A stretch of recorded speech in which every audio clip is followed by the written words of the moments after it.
চড়া মূল্যস্ফীতির মধ্যেই শতাধিক পণ্য ও সেবায় কর বাড়ানোর সিদ্ধান্ত জুলাই আন্দোলনের সঙ্গে সাংঘর্ষিক। এতে আরেক দফা বাড়তে যাচ্ছে জীবনযাত্রার ব্যয়।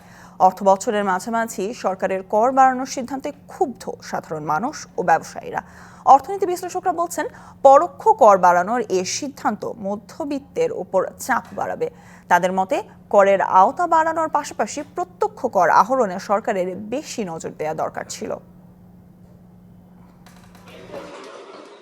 গেল বছর জুড়ে 10% বেশি মূল্যস্ফীতিতে এমনিতেই নাকাল দেশের মানুষ। এর মধ্যে মরার ওপর খাড়ার ঘা দিল সরকার। এক ধাক্কায় বাড়ল শতাধিক পণ্য এবং সেবায় ভ্যাট, আমদানি শুল্ক ও আবগারি শুল্ক। সরকারি অধ্যাদেশ অনুযায়ী দাম বাড়বে আমদানি করা ফলমূল সহ খাদ্যপণ্য, নানা পণ্যের কাঁচামাল, ওষুধ, মোবাইল ফোন ও ইন্টারনেট সেবা সহ এলপি গ্যাসের। ভোক্তারা বলছেন, এতে জীবনযাত্রার ব্যয় আরও বাড়বে। আমরা এটা কোনো মতে সমর্থন করি না। সানবিট সব দিবে সামাল। সানবিট ম্যাজিক প্রেস ডিশওয়াশিং এর মাথা ঘোরানো সলিউশন। কারণ ঢালাওভাবে ভ্যাট বাড়া মানে প্রত্যেকটা জিনিসের উপর আমাদের উপরে চাপ।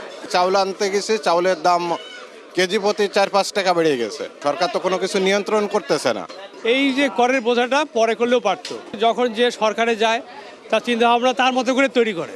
এক ধাক্কায় 5% থেকে 15% করা হয়েছে রেস্তোরাঁর ভ্যাট। ব্যবসায়ীরা বলছেন, এতে করে বন্ধ হয়ে যাবে অনেক ব্যবসা প্রতিষ্ঠান।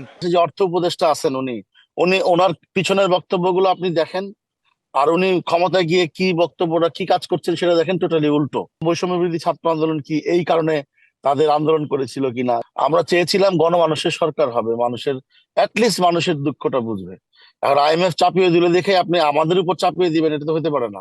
অর্থনীতি বিশ্লেষকদের মতে, আইএমএফ এর চাপে রাজস্ব আহরণের লক্ষ্য অর্জনে সরকারের পরোক্ষ কর বাড়ানোর কৌশল ভালো ফল দেবে না, বরং করের আওতা ও প্রত্যক্ষ কর আহরণ বাড়ানোর সুযোগ কাজে লাগানো উচিত ছিল। সবকিছু তো একটা পরিবর্তনের মধ্য দিয়ে যাচ্ছে এবং যাবে বলে আমাদের একটা বিশ্বাস ছিল এবং আছে। সেই দিকটাকে কাজে লাগিয়ে কিন্তু এই করের ব্যাপ্তি, ভিত্তি, বিস্তৃতি, এটাকে টার্গেট করাটাই ছিল কিন্তু মূল একটা কাজ। সেটা কিন্তু স্বল্প মেয়াদেও করা যেত। তো সেই জায়গাটাতে না, যে এখন যে সহজ পদ্ধতিটায় যাওয়া হলো, যেটার মাধ্যমে যারা আছেন করের আওতায় তারাই তাদের উপরই চাপটা বেশি পড়বে।